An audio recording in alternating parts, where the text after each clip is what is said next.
بسم اللہ الرحمن الرحیم. ایک صاحب نے یہ تصاویر بھیجی تھی، یہ ڈھانچے، یہ عجیب و غریب سر. تو ان کے بارے میں معلوم کیا تھا کہ ان کی حقیقت کیا ہے، اس لیے کہ ان تصاویر کے ساتھ یہ پیغام شیئر کیا جا رہا ہے کہ سعودی عرب کے جنوبی مشرقی صحرائی علاقے میں گیس کی تلاش کے دوران پیٹرولیم کمپنی ارامیکو کی ٹیم کو قدیم دور کی ایک لاش کا ڈھانچہ ملا ہے. سعودی علماء کا کہنا ہے کہ لاش قوم عاد کے دور کی ہو سکتی ہیں. قرآن حکیم میں قوم عاد و قوم ہود کا تذکرہ موجود ہے. کہا گیا ہے کہ اس دور کا انسان اتنا طاقتور تھا کہ وہ صرف ایک ہاتھ سے بڑے بڑے درختوں کو اکھاڑ پھینکنے کی صلاحیت رکھتا تھا. ربع الخالی نامی علاقے سے لاش کا ڈھانچہ برآمد ہونے کے بعد سعودی سیکورٹی فورسز نے علاقے کو محاصرے میں لے لیا ہے اور عام لوگوں کا داخلہ بند کر دیا گیا ہے. صرف ارامیکو کے ملازمین کو جانے کی اجازت ہے. فوجی ہیلی کاپٹروں کے ذریعے انسانی ڈھانچے کی یہ تصاویر لی گئی ہیں، جو مختلف تصاویر ہیں. تو ان کے بارے میں یہ دعویٰ کیا جاتا ہے. ایسے ہی یہ سیڑھیاں بھی آپ میں سے بہت سے حضرات نے دیکھی ہوں گی. یہ جو سیڑھیاں نظر آ رہی ہیں ان کو بھی بہت شیئر کیا جاتا ہے، اور ان سیڑھیوں کے ساتھ میں یہ تحریر لکھی رہتی ہے کہ قوم عاد کی شان اور ان کی طاقت کا نظارہ. یہ تصویر قوم عاد کی ایک سیڑھی کی ہے جو سعودی عرب کے مشہور صحرا الربع الخالی میں موجود ہے. اس تصویر سے ہم اس دور اور موجودہ دور کے انسانوں کے قد و قامت کا اندازہ لگا سکتے ہیں. غور کریں، کھڑے افراد کے سر سے بھی سیڑھی کا ایک اسٹپ بلند ہے. قوم عاد وہ لوگ تھے جنہیں حضرت ہود علیہ السلام کی قوم کہا جاتا ہے. ان کی طاقت اور قد و قامت کا ذکر قرآن مجید میں بھی آیا ہے. پھر قرآن مجید کی ایک آیت بھی ذکر کی جاتی ہے، اور پھر آخر میں یہ لکھا جاتا ہے کہ یہ منظر ہمیں یاد دلاتا ہے کہ انسان چاہے کتنا بھی مضبوط یا بڑا کیوں نہ ہو، غرور کی کوئی قیمت نہیں. تو یہ پیغام تو بڑا اچھا ہے، لیکن سوال یہ ہے کہ کیا یہ جو ڈھانچے ہیں واقعتاً قوم عاد ہی کے ہیں؟ یہ کہ جو سیڑھیاں دکھائی جا رہی ہیں واقعتاً کیا قوم عاد ہی کی ہیں؟ یہ دیکھیں جواب میں ایسے یہ جو در حقیقت ڈھانچے نظر آ رہے ہیں تو یہ قوم عاد کے ڈھانچے نہیں ہیں، اور ان کے بارے میں جو دعویٰ کیا جا رہا ہے کہ یہ سعودی عرب کے اندر دریافت ہوئے ہیں، اور وہاں کے علماء نے بھی اس کی تحقیق کر دی ہے کہ یہ قوم عاد کے ہو سکتے ہیں. تو یہ سارے کی ساری باتیں بے بنیاد ہے. اصل یہ جو مختلف تصاویر ہیں یہ اب سے تو شیئر نہیں کی جا رہی ہیں سوشل میڈیا پر، بہت پہلے سے ان کو جو شیئر کیا جا رہا ہے.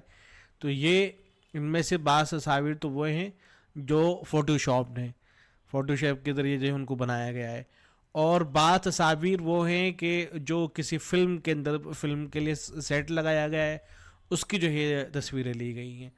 تو اس لیے ان کے بارے میں دعویٰ کرنا یہ صحیح نہیں ہے. اس دعوے کے ساتھ ان کو شیئر کرنا کہ یہ حضرت ہود علیہ السلام کی جو قوم تھی قوم عاد، ان کی یہ تصویریں ہیں.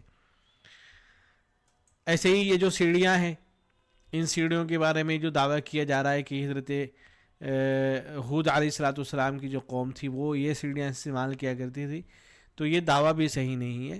اور یہ در حقیقت جو بتایا جا رہا ہے کہ سعودی عرب کے آس پاس میں کہیں دریافت ہوئی ہیں، یہ بات بھی صحیح نہیں ہے.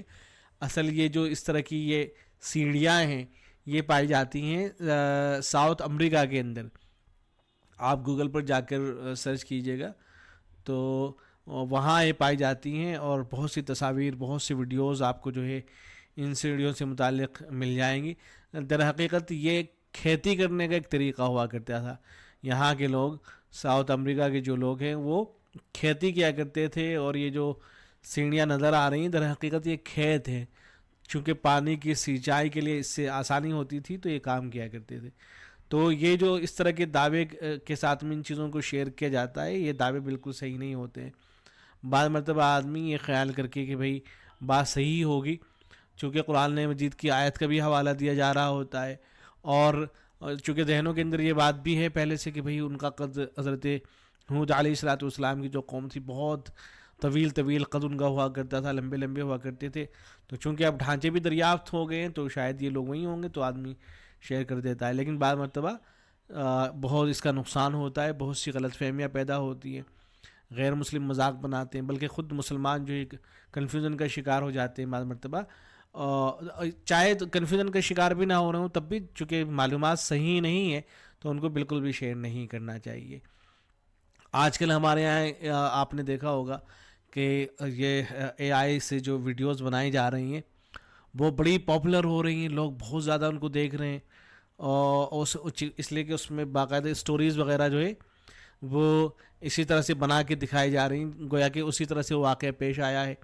اور اس میں اگر حضرت ہود علیہ الصلوۃ والسلام کی قوم کی کہانی دکھانی ہے تو وہی لمبے لمبے قد والے لوگ استعمال کیے جا رہے ہیں، یا فرعون کو جو ہے دکھایا جا رہا ہے، اور فرعون جو ہے سویا ہوا ہے، اچانک سے اٹھ رہا ہے کہ میں نے ایک ڈراؤنا خواب دیکھ لیا ہے، میری سلطنت تباہ و برباد ہو جائے گی، اس طرح کے جملے بول رہا ہے۔ تو چونکہ جو لوگ ہیں ان کا مزاج اسی طرح کا ہے کہ جو صحیح معلومات والی چیزیں ہوتی ہیں ان کو تو دیکھنا وہ پسند نہیں کرتے، اس طرح کی جو انٹرٹین والی چیزیں ہوتی ہیں ان میں ان کو مزہ آتا ہے، ایسے مقررین پسند بھی کیے جاتے ہیں۔ تو ایسے سوشل میڈیا پر اسی طرح کی چیزوں کو بہت زیادہ دیکھا کرتے ہیں۔ تو خیال رکھنا چاہیے کہ اس طرح کے معاملات کے اندر جو معتبر چیزیں ہوتی ہیں انہی کو دیکھنے کا اہتمام کیا جانا چاہیے، ورنہ اس سے بہت نقصان ہوتا ہے۔ بہرحال یہ جو حضرت ہود علیہ الصلوۃ والسلام کی قوم تھی عاد، اس سے متعلق کچھ صحیح باتیں آپ سماعت کر لیں۔ کتابوں کے اندر یہ بات لکھی گئی ہے کہ یہ جو عاد قوم تھی اس کا زمانہ حضرت عیسیٰ علیہ الصلوۃ والسلام سے 2000 سال پہلے کا ہے، اور قرآن عزیز میں عاد کو من بعد قوم نوح کہہ کر قوم نوح کے خلفاء میں سے شمار کیا، یعنی یہ حضرت نوح علیہ الصلوۃ والسلام کے بعد میں آنے والی قوم ہے۔ اس سے بھی یہ بات ثابت ہوتی ہے کہ شام کی دوبارہ آبادی کے بعد سامیہ کی ترقی عاد ہی سے شروع ہوتی ہے۔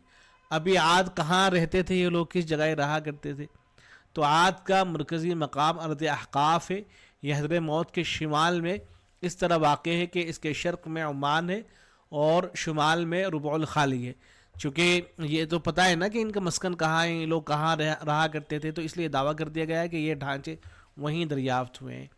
یہاں حاشیے میں ایک بات اور لکھی گئی ہے کہ کوئی صاحب تھے، انہوں نے یہاں جو ہے تحقیق کھوج بھی شروع کی تھی کہ کچھ یہاں مل جائے، چنانچہ اس زمانے کے اندر کچھ سنگ مرمر کے بعض ظروف اور ریت کے ٹیلوں سے کھدائی میں حاصل ہوئے تھے، پرانے زمانے کے کچھ برتن وغیرہ جو سنگ مرمر کے بنے تھے وہ جو ہے دریافت ہوئے تھے، لیکن چونکہ یہ جو صاحب تحقیق کرنے کے لیے گئے تھے ان کے پاس اتنا پیسہ نہیں تھا، تو اس لیے یہ مہم جو تھی وہ مکمل نہیں ہو سکی۔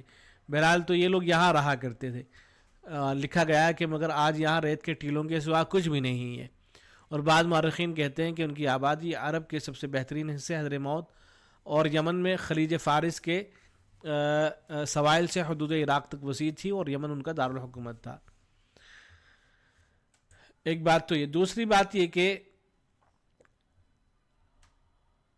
ارم ذات العماد کے قدموں سے متعلق اسرائیلی روایات، یہ جو قوم تھی قوم عاد جس کو ارم ذات العماد بھی کہا گیا ہے، تو اتنی بات تو درست ہے کہ ان لوگوں کے جو قد تھے وہ دوسروں کے مقابلے میں طویل تھے اور پاورفل لوگ تھے، بہت طاقتور تھے، اور جسہ ان کا جو ہے دوسروں انسانوں کے مقابلے میں بہت زیادہ تھا۔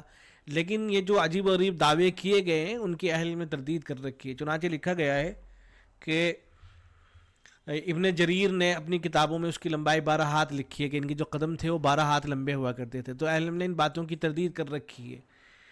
یا ایسے ہی صاحب جلالین نے ارم کے باشندوں کے قد و قامت کی لمبائی کو بلا اختیار 400 لکھا ہے۔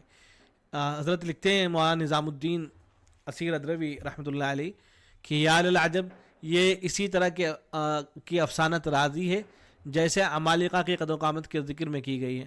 علامہ آلوسی نے بھی اس روایت کو ذکر کیا ہے، ان میں سے کوئی بھی بات صحیح نہیں ہے۔ وہ یقینی طور پر انتہائی طاقتور اور بڑے قداور اور ڈیل ڈول کے لوگ تھے، یعنی جو ارم ذات العماد یا کہ یہ جو قوم عاد کے لوگ تھے۔ لیکن اس سے قطعاً یہ نہ سمجھا جائے کہ ان کے قد و قامت عام انسانی قد و قامت کے مقابلے میں محیر العقول اور جداگانہ تھے، جیسے آج کل ویڈیوز میں دکھایا آنے لگا ہے نا کہ بالکل جو عام دوسرے انسان ہوتے ہیں ان کو تو پیروں کے برابر ہی دکھا دیا جاتا ہے، اور ان کو پہاڑوں کے برابر جو ہے دکھا دیا جاتا ہے۔ تو اس طرح کے دعوے جو ہے صحیح نہیں ہیں ان کے بارے میں۔ یہ ساری باتیں اہل کتاب کی روایتوں کے ذریعے ہماری کتابوں میں آ گئی ہیں۔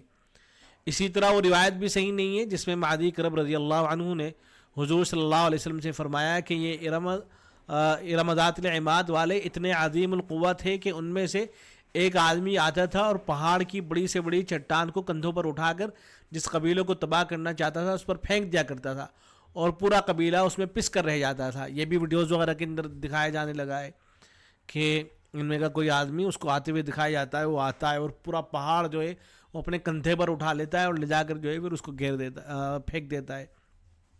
تو کہتے ہیں کہ روایت قطعاً موضوع ہے، یہ ساری سازش یہودیوں کی ہے جو اس طرح کی مضحکہ خیز باتوں کو گھڑ کر حضور صلی اللہ علیہ وسلم کی طرف منسوب کر دیا کرتے تھے تاکہ ان کا چرچا ہو اور کمزور ایمان کے لوگ یا غیر مسلم ان دیو مالائی کہانیوں کو سن کر اسلام سے برگشتہ ہو جائیں اور مسلمانوں کی توہم پرستی کا مذاق اڑائیں.